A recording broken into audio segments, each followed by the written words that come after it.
வடலியில் காலை நேர பிரதான செய்திகள். முதலில் தலைப்புச் செய்திகள். கிளீன் ஸ்ரீலங்கா திட்டம் போன்று இனப்பிரச்சனையையும் அரசாங்கம் கிளீன் செய்ய வேண்டும், ஸ்ரீதரன் தெரிவிப்பு. கடந்த சில மாதங்களாக அரச ஊழியர்கள் வழங்கிய ஒத்துழைப்பிற்கு நாம் நன்றி தெரிவித்துக் கொள்கின்றோம் என பிரதமர் ஹரிணி தெரிவிப்பு. 2024 ஆண்டு அரச பாடசாலைகள் மற்றும் அரசு அங்கீகாரம் பெற்ற தனியார் பாடசாலைகளின் 3ஆம் தவணையின் இறுதிக்கட்டம் இன்று ஆரம்பம். டொனால்ட் டிரம்பின் ஹோட்டலுக்கு வெளியே வெடித்து சிதறிய வாகனம், விசாரணைகள் ஆரம்பம். தொடர்பான விரிவான செய்திகள். இந்த அரசாங்கம் கிளீன் ஸ்ரீலங்கா போன்று இனப்பிரச்சனையையும் கிளீன் செய்ய வேண்டும் என பாராளுமன்ற உறுப்பினர் சிவஞானம் ஸ்ரீதரன் தெரிவித்துள்ளார். கிளிநொச்சியில் நேற்று நடாத்திய ஊடக சந்திப்பிலேயே அவர் இதனை தெரிவித்துள்ளார். மலர்ந்திருக்கும் புதுவருடம் இன ஒற்றுமையுடன் கூடிய இனப்பிரச்சனையை தீர்த்து வைக்கும் அவர்களின் இலக்கை அடையும் புதுவருடமாக அமையும் என்ற எதிர்பார்ப்போடு காலடி எடுத்து வைக்கின்றோம். இலங்கை நாட்டில் வருமானம் தரக்கூடிய பொருளாதாரம் எவையும் இல்லை, பெருந்தோட்ட பொருளாதாரமும் இல்லை. சுற்றுலா பயணிகளின் வருகையை மட்டும்தான் பார்த்திருக்கிறார்கள். இலங்கை உலக நாடுகள் மற்றும் நாணய நிதியத்திடம் வாங்கிய கடனை கட்டுவதென்றால் உடனடி வழிமுறை இல்லை. நெல் உற்பத்தியும் வீழ்ச்சி அடைந்துள்ளது. இலங்கையின் கைத்தொழில் துறையும் எதிர்பார்த்த லாபத்தை அடையவில்லை. இலங்கை அரசாங்கம் கிளீன் ஸ்ரீலங்கா போன்று புரையோடி போயுள்ள இனப்பிரச்சினைக்கும் கிளீன் திட்டத்தை கொண்டு வருவார்களாக இருந்தால் உலகத்தில் உள்ள தமிழர்களின் நிதியுதவியுடன் வடக்கு கிழக்கில் புதிய அபிவிருத்தியை அரசாங்கம் உருவாக்க தயார். ஆனால் இலங்கையின் பொருளாதாரத்திலும் ஒரு மாற்றத்தை கொண்டு வரும் இங்குள்ள பல தொழிற்சாலைகள் இன்னும் இயங்க முடியாது உள்ளது. இவற்றை இயங்குவதற்கான பணபலத்தை உலகத் தமிழர்கள் கொண்டுள்ளனர். என்னதான் இருந்தாலும் என்பது ஆண்டுகாக உள்ள பிரச்சனைக்கு இதய சுத்தியுடன் ஒரு பிரச்சனையை அடையாளம் காண்பார்களாயின், அதிலும் இந்த அரசாங்கம் இதை காணுமாயின் அது ஒரு புதிய மாற்றத்தை இலங்கைக்கு கொடுக்கும். சிங்கள மத குருமார்களிடமும் சிங்கள மக்களிடமும் தற்போது இனப்பிரச்சனை விடயத்தில் பௌத்த இதிகாசங்களே வாழ்கின்றனர். இவற்றிலிருந்து வெளியே வர வேண்டும். போலீஸ் காணி அதிகாரங்களை தந்து நாங்கள் சுயாட்சியாக வாழ வழிவிட வேண்டும். எப்பொழுதும் சமாதானமாக பேசுவதற்கு எங்களுடைய சமாதான கதவுகள் திறந்திருக்கும் என அவர் தெரிவித்தார். கடந்த சில மாதங்களாக அரச ஊழியர்கள் வழங்கிய ஒத்துழைப்புக்கு நாம் நன்றி தெரிவித்துக் கொள்கின்றோம். புதிய வருடத்தில் முன்னரை விட பிரயத்தனங்களுடன் உற்சாகத்துடனும் மக்களுக்கு அரசு சேவையினூடாக நிறைவேற்றப்பட வேண்டிய சேவைகளை பெற்றுக் கொடுக்க வேண்டும். அதற்காக அனைவரும் அர்ப்பணிப்புடன் செயலாற்ற வேண்டும் என பிரதமர் ஹரிணி அமரசூரிய தெரிவித்துள்ளார்.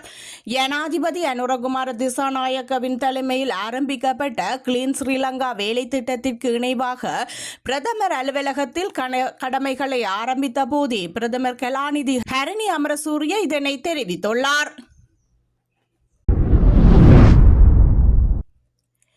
2024 ஆண்டு அரச பாடசாலைகள் மற்றும் அரசு அங்கீகாரம் பெற்ற தனியார் பாடசாலைகளின் 3ஆம் தவணையின் இறுதிக்கட்டம் இன்று ஆரம்பமாகியுள்ளது. அதன்படி இன்று முதல் ஜனவரி 24ஆம் தேதி வரை அனைத்து பாடசாலைகளையும் நடத்த கல்வித்துறை அதிகாரிகள் முடிவெடுத்துள்ளனர். பாடசாலை ஆரம்பமானதும் நாளை முதல் இறுதி தவணை பரீட்சைகள் நடத்த ஏற்பாடுகள் செய்யப்பட்டுள்ளன. அதற்காக 2025ஆம் ஆண்டுக்கான புதிய பாடசாலை தவணை ஜனவரி 27ஆம் தேதி ஆரம்பமாக உள்ளமையும் குறிப்பிடத்தக்கது. நாட்டில் ஏற்பட்டுள்ள இனப்பிரச்சினை தீர்க்கப்பட்டு பயங்கரவாத தடை சட்டமும் முற்றாக ஒழிக்கப்பட்டால் அனுர அரசாங்கம் பொருளாதார ரீதியில் அச்சப்பட வேண்டிய அவசியம் ஏற்படாது என வன்னி மாவட்ட நாடாளுமன்ற உறுப்பினர் செல்வம் அடைக்கலநாதன் தெரிவித்துள்ளார். மன்னாரில் உள்ள அலுவலகத்தில் நேற்று காலை இடம்பெற்ற ஊடக சந்திப்பிலேயே அவர் இவ்வாறு தெரிவித்துள்ளார். புலம்பெயர்ந்த உறவுகள் நாட்டை உயர்த்துவதற்கான வாய்ப்புகள் உள்ளது. எனவே நாட்டில் ஏற்பட்டுள்ள இனப்பிரச்சினை தீர்க்கப்பட்டு பயங்கரவாத தடை சட்டமும் முற்றாக ஒழிக்கப்பட்டால் இதனை ஜனாதிபதி செய்ய வேண்டும். எனவே இந்த புதிய ஆண்டில் நமது கிராம மக்கள் அனைத்து விதமான வசதிகளும் உள்ளது என்று கூறக்கூடிய வகையில் இந்த அரசாங்கம் செயற்பட வேண்டும். அதற்காக நாங்களும் ஒத்துழைப்பு வழங்க தயாராக இருக்கின்றோம். இந்த வருடத்தில் பின்தங்கிய கிராமங்கள் முழுமையாக வளர்ச்சி பெற வேண்டும். அதற்காக இதற்கான செயற்பாடுகளை இந்த அரசாங்கம் ஏற்படுத்த வேண்டும். பிரிந்து செயல்படுகின்ற தமிழ் அரசியல் கட்சிகள் ஒன்றிணைய வேண்டும். நாங்கள் ஒற்றுமையாக செயல்படவில்லை என்றால் நம் மண்ணையும் மக்களையும் உதாசீனம் செய்யும் கட்சிகளாகவே நாம் இருப்போம். எதிர்வரும் காலங்களில் நாங்கள் ஒற்றுமையாக இல்லை என்றால் தேசிய கட்சிகள் இல்லாது போகின்ற துர்ப்பாக்கிய நிலை காணப்படும். எனவே எதிர்வருகின்ற தேர்தல்களில் நாங்கள் ஒற்றுமையாக செயல்படவில்லை என்றால் தென்பகுதியில் ஏற்பட்டுள்ள அனுரவின் அலை மழைக்கு கிழக்கிலும் ஏற்படும். இதனால் பாதிப்புகள் எமக்கு ஏற்படுத்தும் என்பதும் உண்மை. இன்று காலை 6 மணியுடன் நிறைவடைந்த கடந்த 24 மணித்தியால காலப்பகுதியில் விசேட போக்குவரத்து நடவடிக்கையின் போது மதுபோதையில் வாகனம் செலுத்தியமைக்காக 529 சாரதிகள் கைது செய்யப்பட்டுள்ளதாக போலீசார் தெரிவித்துள்ளனர். இது விசேட போக்குவரத்து கண்காணிப்பு நடவடிக்கை ஆரம்பிக்கப்பட்டதன் பின்னர் 24 மணி நேரத்தில் கைது செய்யப்பட்ட உச்சபட்ச எண்ணிக்கையாகும். மேலும் இதன்போது போக்குவரத்து விதிகளை மீறியமைக்காக சட்டம் அமுல்படுத்தப்பட்ட சாரதிகளின் மொத்த எண்ணிக்கை 7264 ஆகும் என போலீஸ் ஊடக பிரிவு தெரிவித்துள்ளது. மது போதையில் வாகனம் செலுத்திய 529 சாரதிகளுக்கு கவனக்குறைவாகவும் ஆபத்தான முறையில் வாகனம் செலுத்திய 57 சாரதிகளுக்கு அதிவேகமாக வாகனம் செலுத்திய 54 சாரதிகளுக்கு போக்குவரத்து விதிகளை மீறிய 1057 சாரதிகளுக்கு உரிமத்தை மீறிய 614 சாரதிகளுக்கும் ஏனைய போக்குவரத்து விதிகளை மீறிய 4953 சாரதிகளுக்கும் எதிராக சட்டம் அமுல்படுத்தப்பட்டுள்ளது. பண்டிகை காலங்களில் வாகன விபத்துகளை குறைக்கும் நோக்கில் பதில் போலீஸ் மா அதிபரின் பணிப்புரைக்கு அமைய நாடு முழுவதையும் உள்ளடக்கும் வகையில் கடந்த மாதம் 23ஆம் தேதி முதல் இந்த விசேட போக்குவரத்து நடவடிக்கை ஆரம்பிக்கப்பட்டது.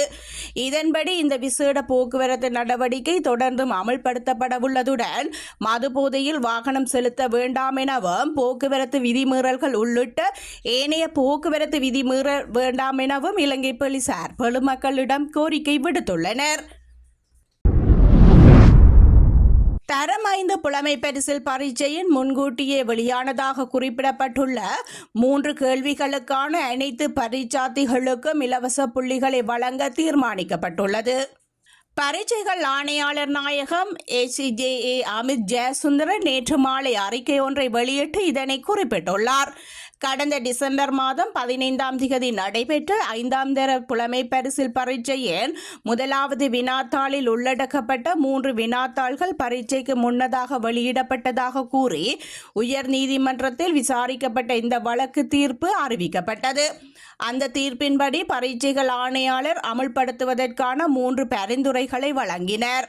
விடைத்தாளுக்கான புள்ளிகளை வழங்கும் போது சர்ச்சைக்குரிய 3 கேள்விகளை நீக்கி மதிப்பீடுகளை மேற்கொள்ளவும். குறித்த 3 கேள்விகளுக்காக அனைத்து பரீட்சார்த்திகளுக்கும் இலவச புள்ளிகளை வழங்குதல். முதலாவது வினாத்தாளுக்காக பரீட்சையை மீண்டும் நடத்துதல். இந்த பரிந்துரைகளில் மிகவும் பொருத்தமானதாக நடவடிக்கையை பின்பற்றுமாறு பரீட்சைகள் ஆணையாளர் நாயகத்திற்கு உத்தரவிடப்பட்டிருந்தது. இதன்படி ஒவ்வொரு பரிந்துரைகளையும் அமல்படுத்தும் போது ஏற்படக்கூடிய பொருத்தமான மற்றும் பொருத்தமற்ற தாக்கங்கள் தொடர்பில் இது மிகவும் நியாயமான மற்றும் பொருத்தமான இலக்கம் 2இல் குறிப்பிடப்பட்டுள்ள 3 வினாத்தாள்களுக்காக அனைத்து பரீட்சைகளுக்கும் இலவச புள்ளிகளை வழங்க முடிவு செய்யப்பட்டுள்ளது. இந்த தீர்மானத்திற்கு அமைய மதிப்பீட்டு நடவடிக்கை முன்னெடுத்து பெறுபேறுகளை உடனடியாக வழங்குவதற்கு நடவடிக்கை எடுக்கப்படும் என பரீட்சைகள் ஆணையாளர் நாயகம் தனது அறிவிப்பில் தெரிவித்துள்ளார். யாழ்ப்பாணத்தில் இளம் குடும்ப பெண் ஒருவர் நேற்றைய தினம் தூக்கத்திலேயே உயிரிழந்துள்ளார். அரியாலை பகுதியை சேர்ந்த 30 வயதுடைய பிரபாகரன் சுவேகா என்ற இளம் குடும்ப பெண்ணே இவ்வாறு உயிரிழந்துள்ளார். குறித்த பெண் நேற்று காலை 9 மணியளவில் உணவு அருந்திவிட்டு படுத்துறங்கியுள்ளார். பின்னர் குறித்த பெண்ணின் தாயார் மதிய உணவுக்காக அவரை எழுப்பிய வேளை அசைவற்று காணப்பட்டார். இந்த நிலையில் அவரை யாழ்ப்பாணம் போதனா வைத்தியசாலைக்கு கொண்டு சென்ற வேளை அவர் ஏற்கனவே உயிரிழந்து விட்டதாக வைத்தியர்கள் தெரிவித்தனர்.